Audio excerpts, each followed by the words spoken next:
Good morning, everybody. Welcome to our briefing on the Marie Curie postdoctoral fellowship schemes. This call opened just last week, and there is a deadline of the 10th of September 2025. This is a great scheme, and it enables postdoctoral researchers to move to and between European countries, countries associated with European funding and beyond, in order to undertake outstanding research and enhance their career trajectory. It's a great scheme if you are a postdoctoral researcher yourself, of course, but also if you are a more experienced researcher, it offers the opportunity for outstanding early career researchers to come to Loughborough to work with you.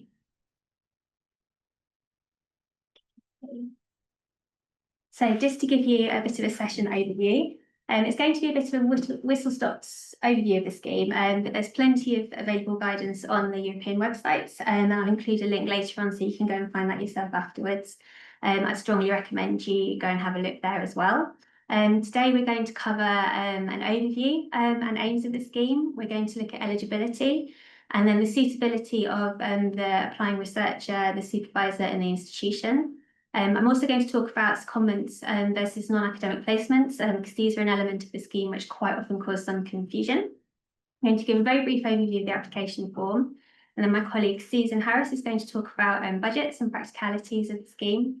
And then we're going to hear from our colleague, Dr. Mark Deutsch, who is going to supervise a Marie Curie fellowship starting imminently, and he's going to give you some insights from his experience. And then my colleague Laura is going to talk about the Institute of Advanced Studies, which is a great place on campus with an international focus, and let Laura tell you more about it shortly. Then we'll have a question and answer session, of course, at the end.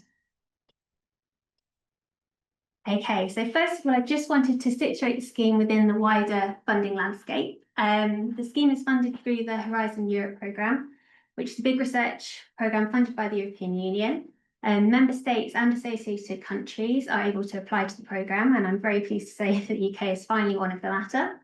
There are three parts of the programme. Marie Curie fits under Pillar 1, which is about excellent science with a focus on individual researchers and infrastructures. The Marie Curie actions have a real focus on supporting researchers to be mobile through specified schemes.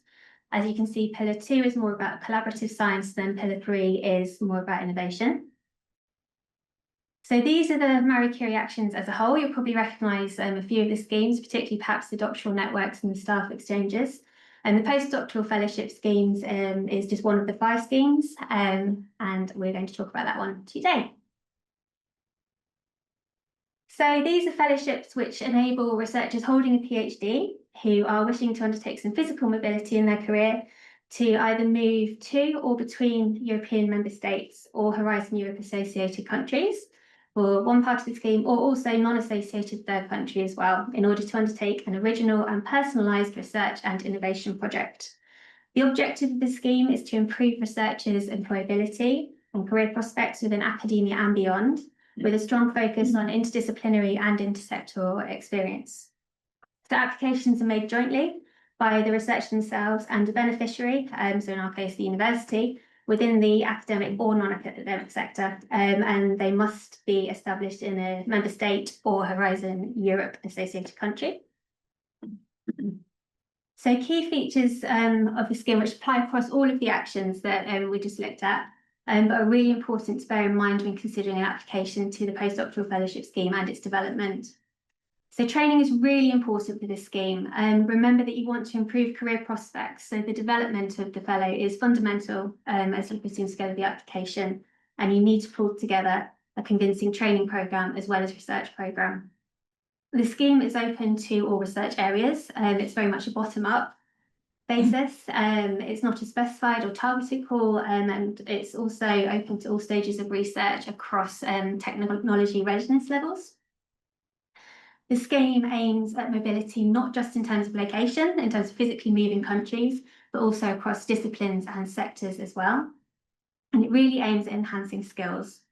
It's important to consider the gender dimensions of your research when you're applying to it.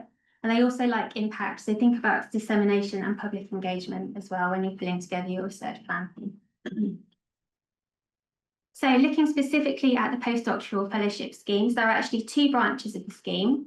So first of all, there is the postdoctoral fellowship scheme, which is between 1 and 2 years in duration, and it enables researchers to move either to or between European member states or Horizon Europe associated countries. So these are the European postdoctoral fellowships. Then we have a second strand of the scheme, which are the global postdoctoral fellowships. So these are a bit longer, they're between 2 and 3 years, and they allow researchers from member states or associated countries to move to a non-associated third country, so anywhere within the world.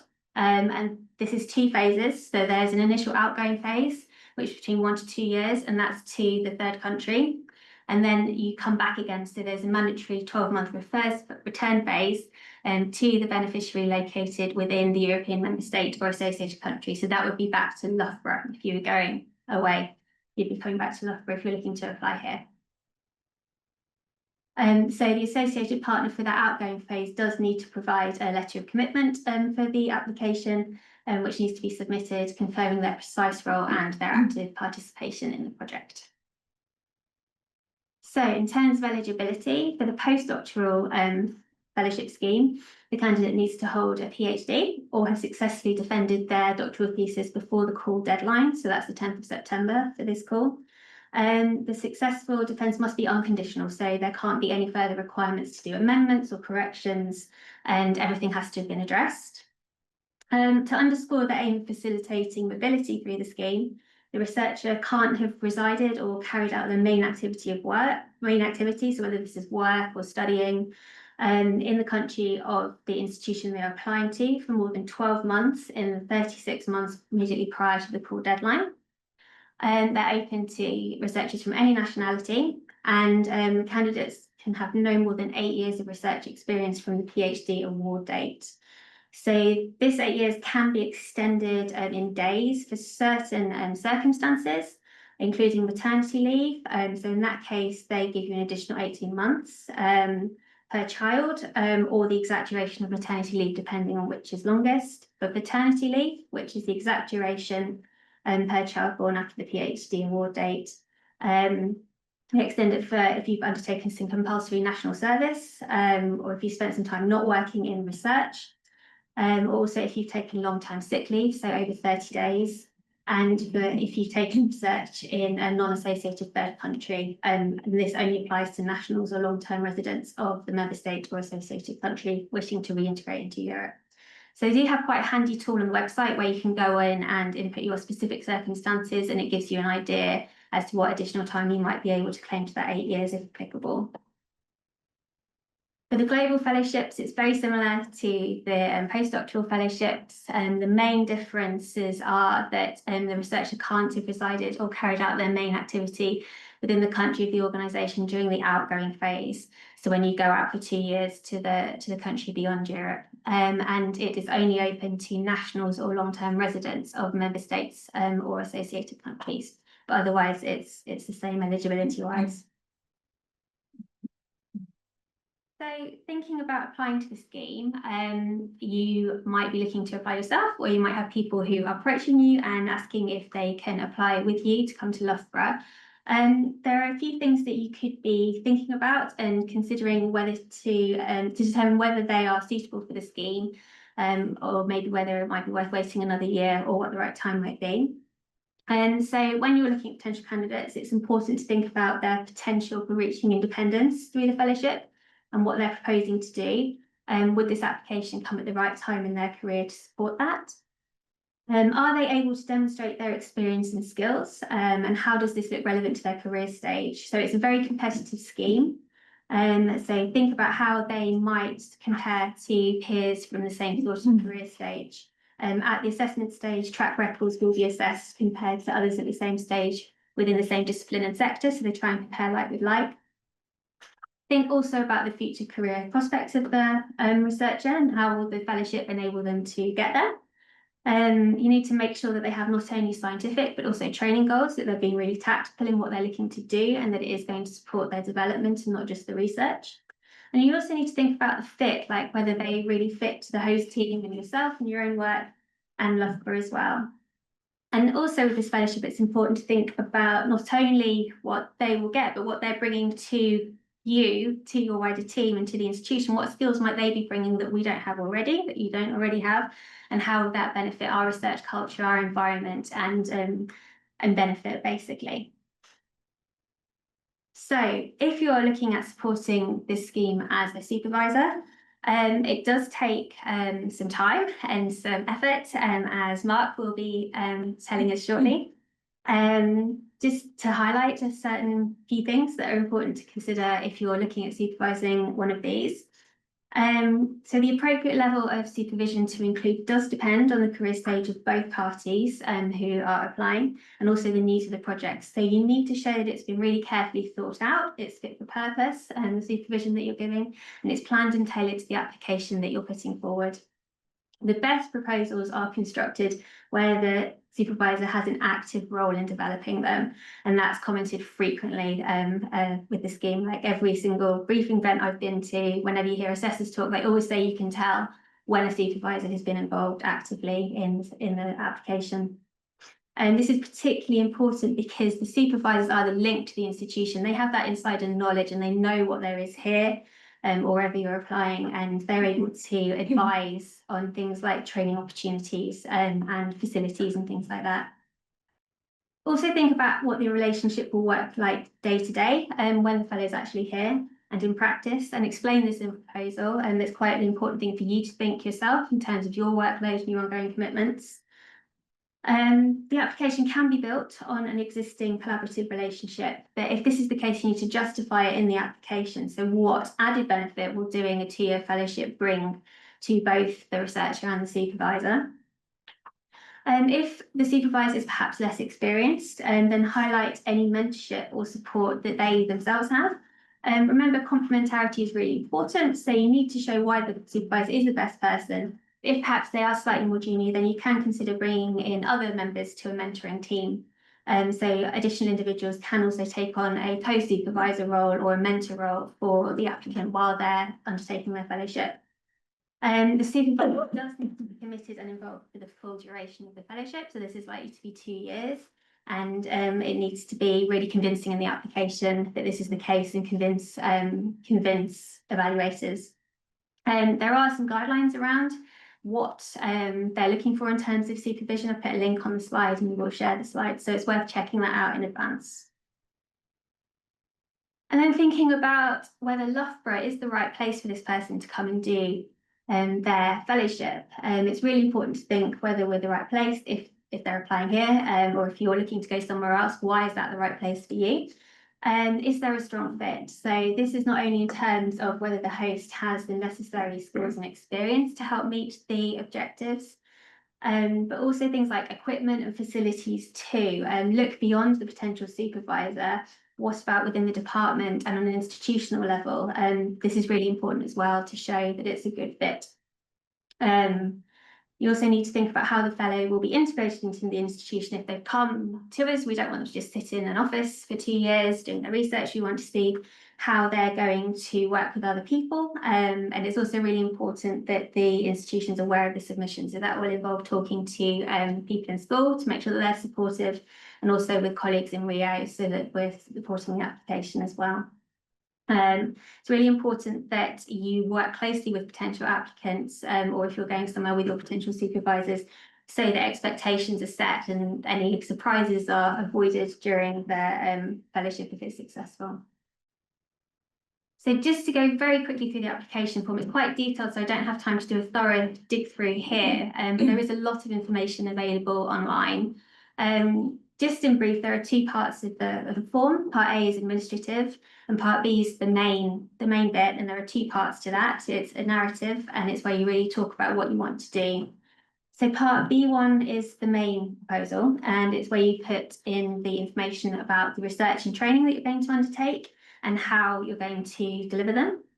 And then part B looks at the CV of the researcher. Really recommend that this is tailored specifically to the call. Don't just use a generic one. Make sure that you really pull out what you've done that will help support the project that's being proposed. And also the capacity of the participating organisation. It's really important that the supervisor helps with this and to make sure that a strong case is being put across as to why it's the right environment.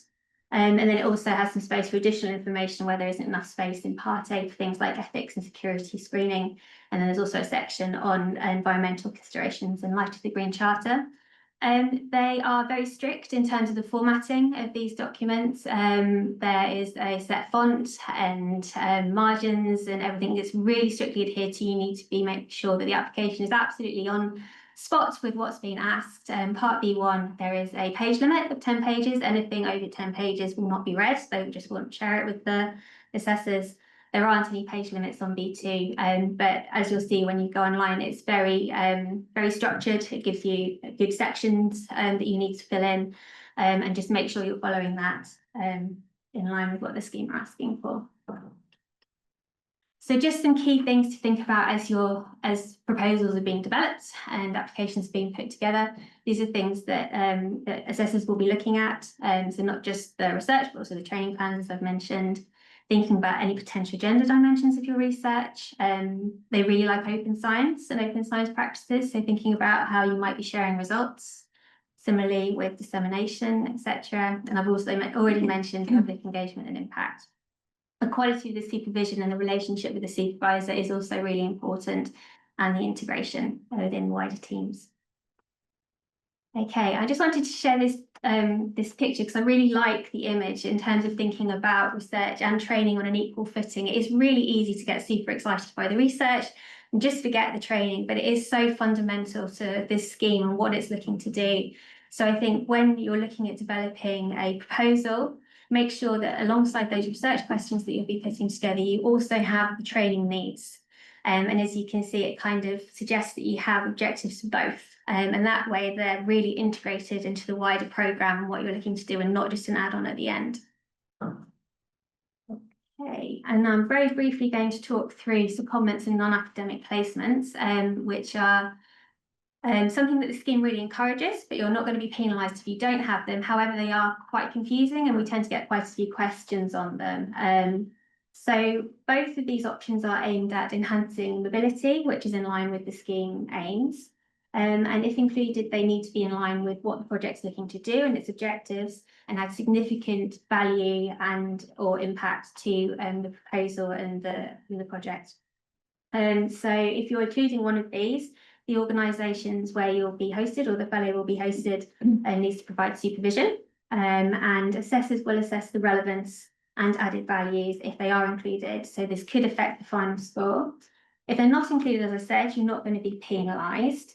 So don't worry, but it's something to consider that could bring an additional significant enhancement of the fellowship for a fellow in terms of widening their skills and experience. So looking at secondments, they can be up to a third of the project's duration, and as already mentioned, they need to be in line with the objectives and training needs.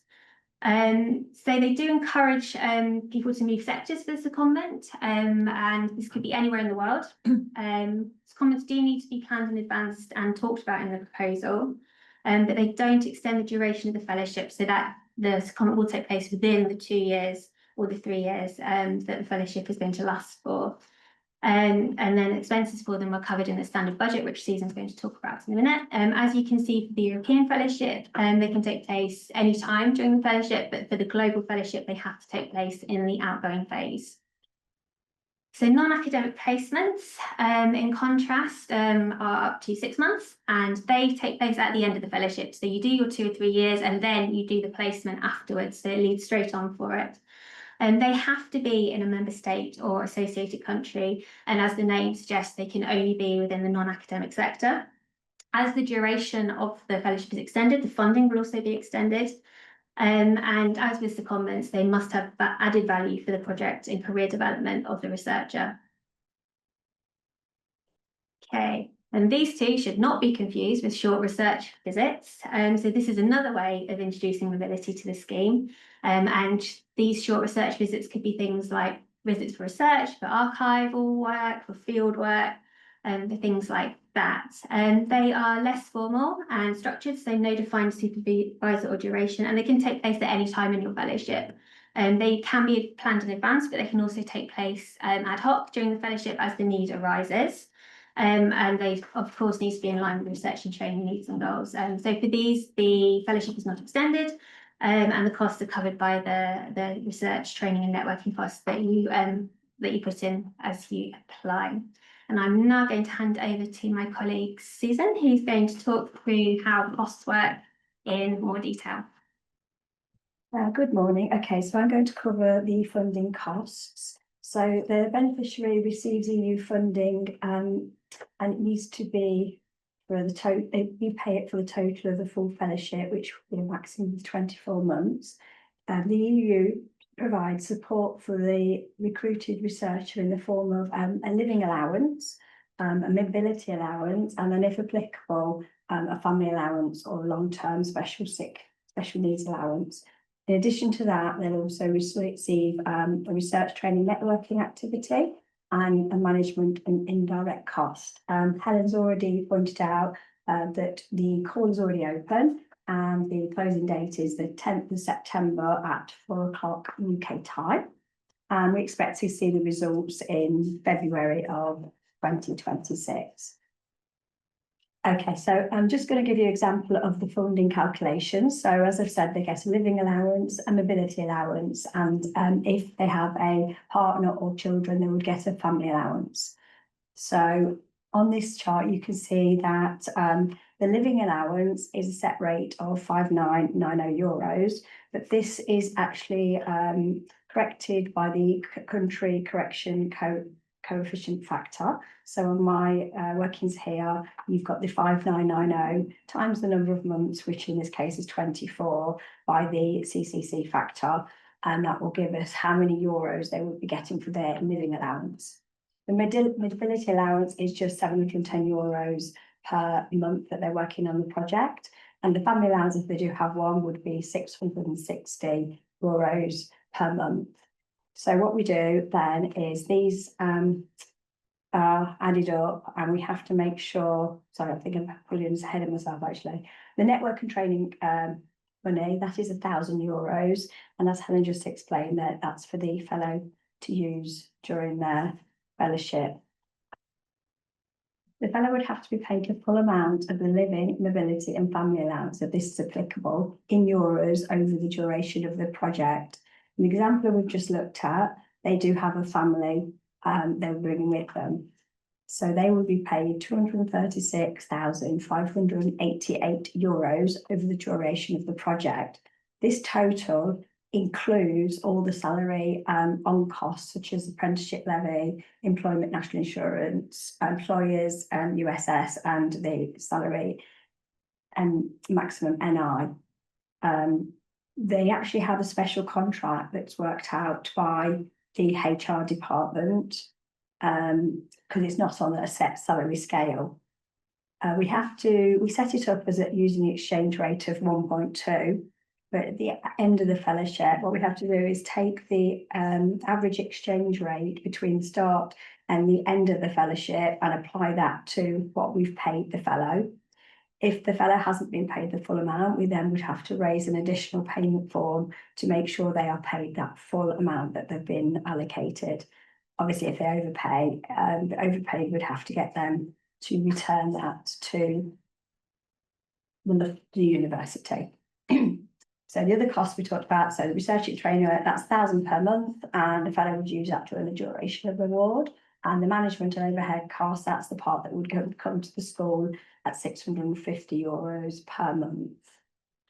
So when it comes to adding this to Work Tribe, if the person sponsoring the fellow can generate the reference number on Work Tribe, so this will include the title, the duration, and put in the notes field for us the fellow's name and a contact email for them, and basic information such as if they have a partner, if they have a family that they're going to be bringing with them. If you can then with them complete the risk assessment questionnaire, that would then come through to our office and we would then pick it up for you. The Rio will put the budget on because it's not added as it would be on a normal costing because they haven't got a set allowance. So the fellows would be put on as an off-scale salary amount, and we'd have to change it to reflect the amount that they're actually going to be paid. With regards to the training money, we'd split that equally between the travels and consumable for them. And the overhead management cost would obviously go in the directly incurred cost to go to the school. Okay, so last year, just to let you know, we actually submitted 12 applications from the university for the 2024 call, and we had our most successful year. We actually managed to achieve 3 fellows within that period, of which we're expecting our first to start in June 2025. Just to give you an example, the fellows for the 2024 call, they were given the earliest start date of April 25, and the latest possible start date is the 1st of September 2026. So there's quite a large area for them to be able to decide when they want to start their fellowship. Obviously, they've got a lot of things to consider moving over to the UK. Okay, thank you. Thank you. Thank you very much. Just to say that they do allow resubmissions through this scheme, but if you wanted to do it, you have to achieve a certain score. So for the last round, if you want to resubmit, you have to achieve score of more than 70%, sorry. So I think just to say, if you are not sure about whether this is the right time for the application, or you feel that it could be much stronger, I'd recommend waiting a year so that you're not restricted in terms of resubmitting. So get it to the strongest possible point that you can. Any resubmitted proposals will be evaluated completely independently of the scores they received previously, and any previous evaluations. So if you are looking to go for this scheme or work with someone who is, the next steps will be to confirm between the two of you that if you want to proceed, and then begin discussing the idea and how the proposal can be developed, and particularly what training we have at Loughborough that might be able to support them. Make sure you talk to your school, so depending on the school structure, that might be your head of department, your ADRI, or your dean, to ensure that they're supportive of you doing it. We are asking for this scheme that you submit our internal EOI form so that we're aware of applications that are coming forward. And the deadline for this is, sorry, I've forgotten to write this down. I think it's the 10th of August. Yes. So make sure you do it. There's a link on the form. As Sue's just talked us through, the supervisor needs to create the work trial project. And I'd also recommend making sure that you check the website for key information, and they've got really useful things on there, like the actual form that the evaluators will use to assess the proposal. And then the applicant themselves must create a profile on the funding and tenders portal, and that is where they will be able to fill in the application, which they need to make sure is submitted well ahead of the deadline which is 4 p.m. on the 10th of September. Yeah, the systems do get quite busy, I think, so it is recommended that they are prompt with that and don't leave it to the last minute. Okay, so I'm now going to hand over to Dr. Mark Doidge, who, as I've already mentioned, has a successful Marie Curie Fellow coming to work with him. Absolutely. So thanks, Helen. Thanks, Susan. I'm going to tell you a story a bit about how I approached this, because this was the first time I've done this, and it was the first actual fellowship that I'd supported whilst I've been at Loughborough. I've been here 2 years. And I'll tell you a bit of a story about why I approached this and how I approached this, because I think where you're coming from as a supervisor is really important, because that feeds then into where the fellow would fit into your broader research approach. That then helps you tell a story about what that fellow is going to provide to your research and to the research culture of the institution, but also it helps identify their development needs. So as Helen identified, this isn't just about doing a discrete piece of research, it's actually about their development. So I approach this very much from a developmental point of view and a mentorship role, and I think Helen talked about the idea of the focus is on the supervision. I would see it as a mentoring role, and I think that's a key part of how I approach the build-up and the submission of this as a mentor, rather than as someone who's supervising, project managing a particular piece of research. So what I found from being here, I started developing something called Sport for Climate Action and Nature. It was a funded group of 5 PhD students funded by the Vice Chancellor, funded 2 years ago. And I then started to develop this into a research area. So something around how can we utilise sport as a vehicle for climate action and actually tackling climate change. So I had my own particular research goals that I was trying to achieve. One of the things that I realized that we needed here is actually people doing research, because there wasn't an existing body of research or researchers who were already contributing to this space. It's a relatively new area. Most of the sports federations have only just started thinking about this, and the academic research hasn't quite caught up yet. So I had to approach this from my own strategic point of view. It's like, what do we need? Well, we need research in this space. Okay, we need, well, from my point of view, people who's going to write some grants and get some research done. The university, that wasn't available from within the university, so I looked outside the university. So I went across my networks across Europe to say, is there anyone who's just about to finish or who has finished a PhD and will be interested in coming for a Marie Curie fellowship? Of all of those, one person came forward who was in that space. And again, it's a relatively new space. So the PhDs that are coming through are actually, most of them are in their second year. And there's one other that I'm aware of who's finishing in the autumn, who I would like to mentor for this year, but unfortunately her PhD will be completed after the submission deadline. And as you see with the guidelines, they have to have completed their PhD by the time of submission. So I worked with this fellow she's from Belgium. We met about a year ago for the first time. It was April, May, I think it was. We started these conversations. So I saw it as a fellowship, as a mentoring role. And I think one of the things I've noticed, and I've mentored a few in this space and a couple at Loughborough, those who have finished their PhDs, and I would put myself in this category as well, hadn't necessarily reflected on what their career was going to be. I think most are quite immediate. It's about finishing your PhD, then getting a job, okay, and thinking long term about where you're going to go to, and therefore what direction you're going to go in isn't something that they've actually had space or time to reflect on. So I started at that point. It was, okay, what do you need? What do you want your career to be? And the question I would always ask is, what do you want to be known for? So we started that conversation. So we weren't even thinking about a project at this point. We were thinking purely about the development of the individual. So she went away. We would meet on a fortnightly basis. So when Helen says it's about time, I invested a lot of time in this, but ultimately it's been rewarded. So, but equally, I value these type of interactions. The type of research I want to be is to have these sort of developmental conversations, thinking about research, how we develop, how we plan, how we organize things. So that's my personal thing, and I enjoy that.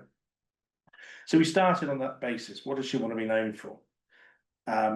Again, there's a few conversations that took place, partly because, again, PhDs very much focused on the intricate, the detail, and potentially the disciplinary. And in this case, the candidate was very focused on the disciplinary.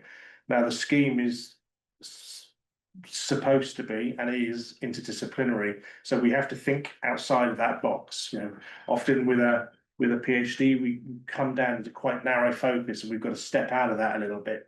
But equally, this also fits into what I was trying to do with Sport for Climate Action and Nature with the research group I was developing, is how does this individual fit into that? So I'd already been doing my own work about what I needed for that research group, and this candidate would fit into that quite nicely, because there was a particular area, particularly around research around the environment and sport in the environment that we don't have on campus, or we didn't have within our group, and therefore this would have added a considerable foundation of knowledge, foundation of research and skill set into that. So in parallel, I'm looking at what I need for that research group. In parallel, she's thinking about her career. And then once she's worked out what it is she wanted to do, then it's, okay, what does she need to achieve that? So those early conversations were very much around, okay, what skills do you need? What practical aspects? And in some cases, these are things that we all know, publications, research.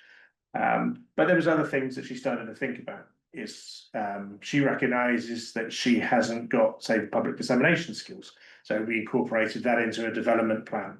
We thought about particular methodological skills that she wanted, because she's an anthropologist and she wanted to use particularly creative methods. So she had certain types of methods she'd used in her PhD, but there was others visual methods that she didn't have and she wanted to learn. So this was a perfect opportunity to get those costed in. But it was also, as Helen mentioned, about the placements and secondments.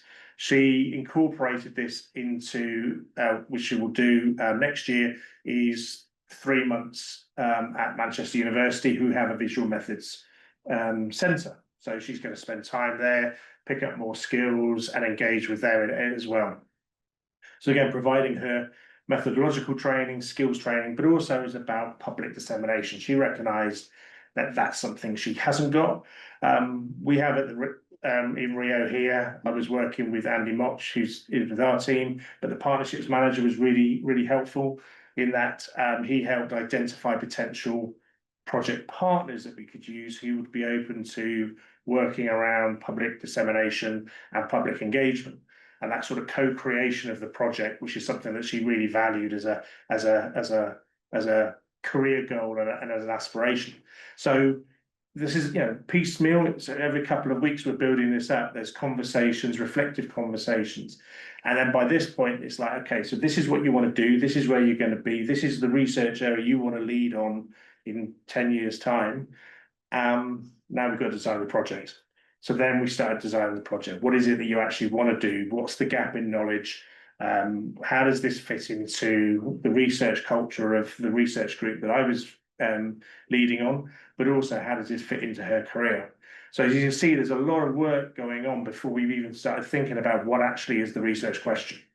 But all of that was incredibly valuable, because then once we get into that point, it's okay, I've got a clear idea about what the project is and why I'm doing it, and therefore she can tell a clearer story, which comes across in the feedback and the reviews. And the irony of it is, we got the reviews back and she got 96%, which was really good, I thought.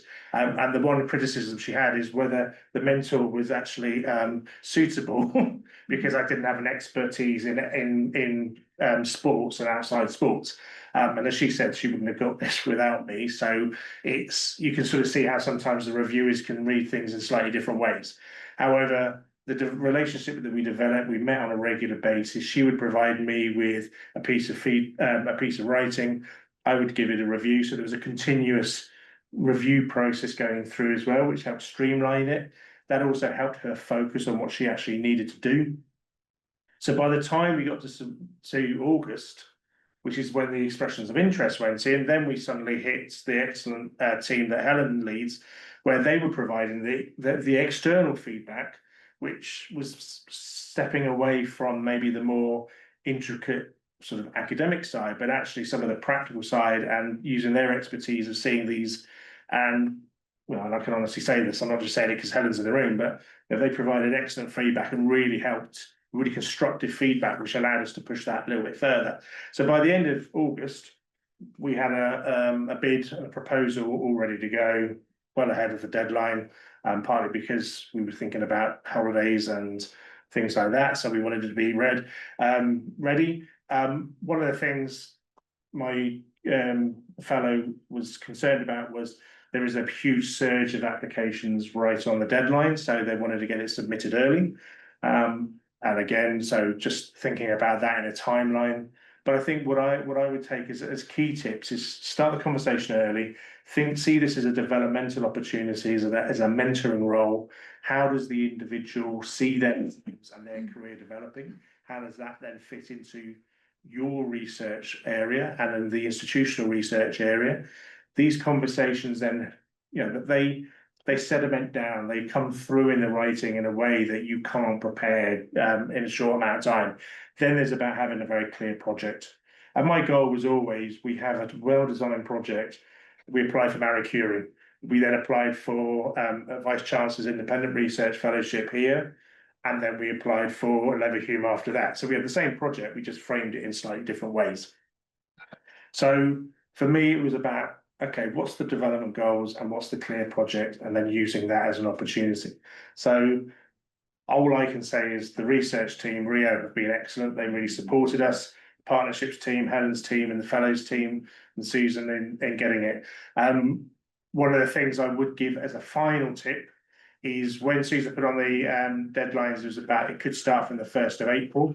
One of the things I would say is, bearing in mind the current political climate and recent government policy decisions, is visas might be a problem and might be delayed. So we just have to factor that in, and that's, you know, we're hoping that my fellow can start on the 1st of June, even though she was notified about 2 or 3 months ago, and we're still hoping that she can still get a visa in time.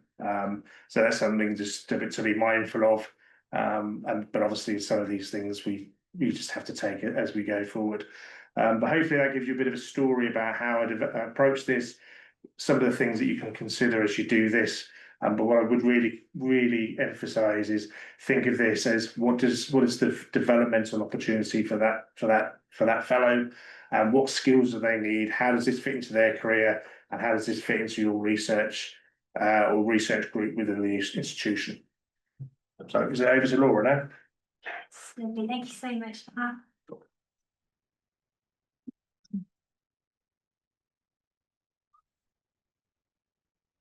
Hello, my name's Laura Dale and I am Research Development Associate for the Institute of Advanced Studies. And the reason I'm speaking to you is because at the Institute of Advanced Studies, we support any externally funded international fellowships by incorporating those fellows to become part of our fellowship community. So as well as Marie Curie, we support Fulbright, Newton International, British Academy International, Global Professors, Wolfson International. So there's a whole range of external international fellows who we bring in as part of our cohort at the IAS. And the work that the IAS does is we foster international, interdisciplinary, collaborative research partnerships between colleagues here at Loughborough and on the London campus, and with international partners. And the way that we do that is through a number of internal fellowship schemes that we run and fund. We have an open programme scheme which is applied for by Loughborough academics. We have a residential fellowship scheme which is applied for by external international academics. And we have a summit application which is applied for by Loughborough academics in collaboration with some external partners.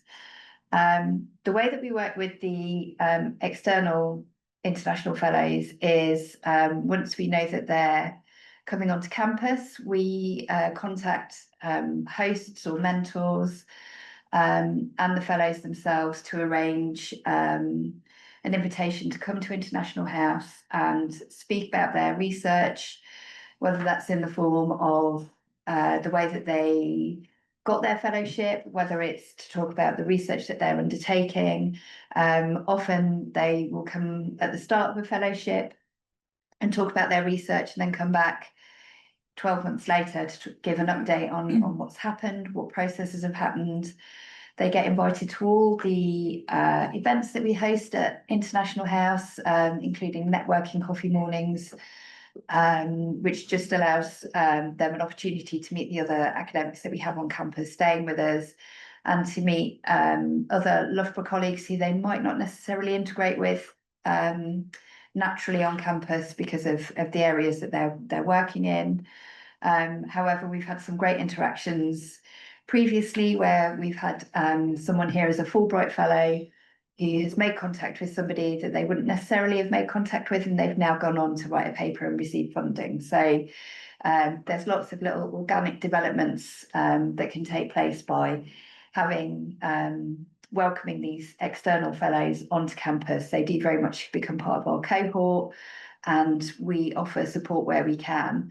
Another thing that we're able to do is whilst fellows are here for the duration of their time with us, they are able to apply For our open programme scheme, which takes place 4 times a year. We have four entry points through the year for different time periods. And all the information for that can be found on the Institute for Advanced Studies website. We can share a link with you after this. And this is where we're going to be hosting this talk as well. We'll host that on the Institute for Advanced Studies website, so you can kind of come back and look at bits of the talk if you need to refresh your memory on things. But if fellows do apply for open programme funding and they are successful with that application, it would allow them to bring over another colleague from overseas to spend a week here, just doing some good working together. Often it's to finalise writing a paper or finalise submitting a grant proposal. Yeah, that's something else that we can do at the IES to support. So that's essentially what we do here. We're very welcoming. We love to meet new colleagues and help kind of introduce them to the Loughborough campus more widely outside of the school that they might perhaps be working in. But yeah, if anyone has any questions about that, then they're welcome to get in touch with me. But I shall end there and hand back over to Helen. Thank you so much, Laura. Hey. Thank you, everyone. I think we've now got some time for some questions, and so I shall speak back to questions slide. If you have anything you want to contact us by email, then do contact the fellowships team, and the email's on the slide there, and we'll be happy to answer your questions.